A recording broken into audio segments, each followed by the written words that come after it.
Saudara-saudari yang terkasih, pada umumnya kita akan berusaha memenuhi harapan dan keinginan orang-orang yang kita kasihi, sekalipun mungkin harus jungkir balik dan bersusah payah.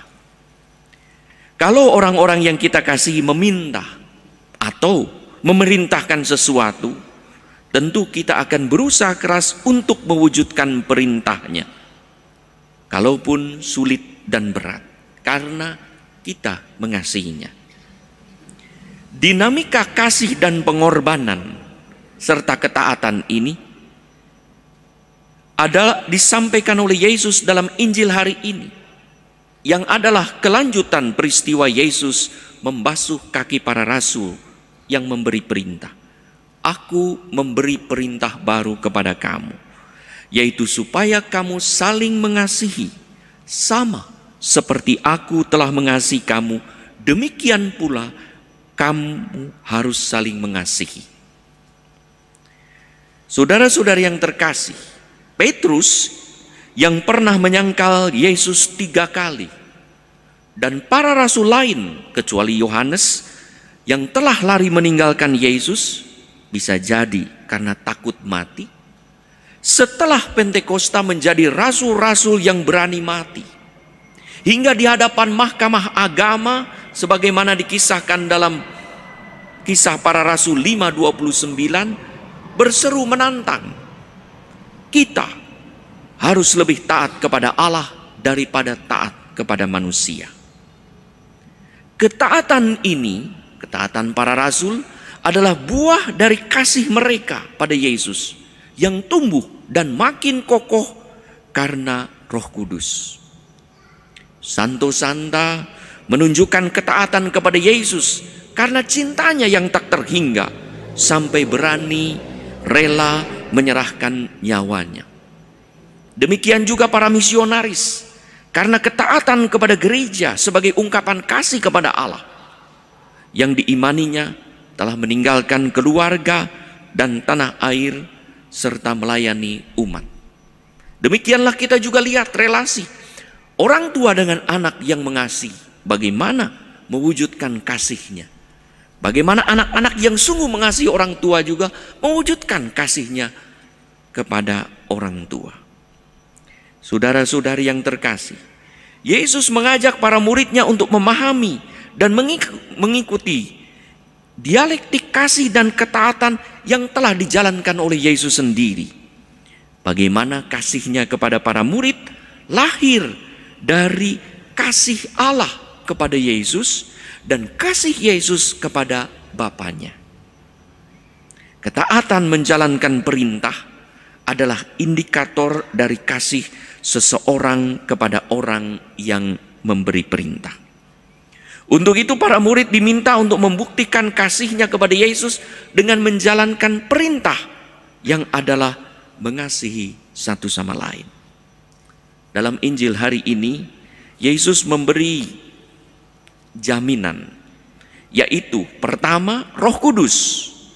Roh Kudus penghibur akan diutus kepada mereka untuk menghibur mereka. Roh inilah yang akan makin memperkokoh kasih para murid kepada Yesus, hingga berani mati demi Yesus dan demi gerejanya. Roh Kudus terus mengingatkan para murid akan apa yang dikatakan oleh Yesus sendiri. Jika kamu mengasihi aku, kamu akan menuruti segala perintahku.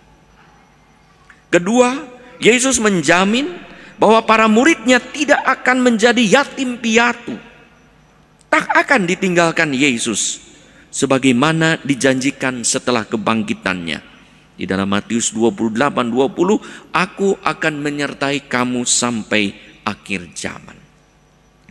Perayaan Ekaristi yang kita ikuti hari ini menyatakan juga kehadiran Yesus secara real dan sakramental. Dan itu adalah bukti Yesus selalu menyertai kita secara nyata. Dua janji Yesus itu yang diungkapkan dalam Injil diwujudkan Yesus karena kasihnya kepada kita. Maka orang yang berjanji, orang yang mengasihi, dia akan mewujudkan janji-janjinya. Maka janji Roh Kudus telah turun dan diutus kepada kita pada saat sakramen baptis dan sakramen penguatan. Sudah diwujudkan. Serta Ekaristi yang telah dianugerahkan kepada kita adalah bukti janji nyata. Sebetulnya di akhir Injil hari ini juga ada janji. Barang siapa mengasihi aku akan dikasihi oleh Bapa-Ku. Dan Allah mewujudkan kasih itu pada kita melalui kehidupan yang kita alami saat ini.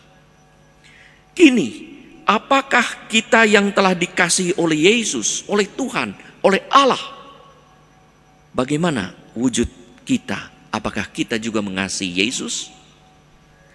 Kesungguhan kasih kita kepada Tuhan diperlihatkan dalam kasih kita kepada sesama manusia, kepada keluarga kita, kepada anggota gereja, kepada sesama pada umumnya di tengah masyarakat. Jangan sampai kita berkata, saya mengasihi Tuhan, tetapi ternyata masih juga membenci sesamanya, apalagi saudaranya, atau setidaknya tidak peduli pada nasib mereka yang kurang beruntung. Rasul Yohanes dengan keras berkata di dalam 1 Yohanes 4:20, jikalau seorang berkata, aku mengasihi Allah, dan ia membenci saudaranya, maka ia adalah pendusta, pembohong. Karena barang siapa tidak mengasihi saudaranya yang dilihatnya, tidak mungkin mengasihi Allah yang tidak dilihatnya. Mari kita lihat orang-orang di sekitar kita, di sebelah kiri, di sebelah kanan, di depan, di belakang. Siapa yang kita lihat? Merekalah yang dalam hidup sehari-hari yang harus kita kasihi sebagai ungkapan kasih kita kepada Allah.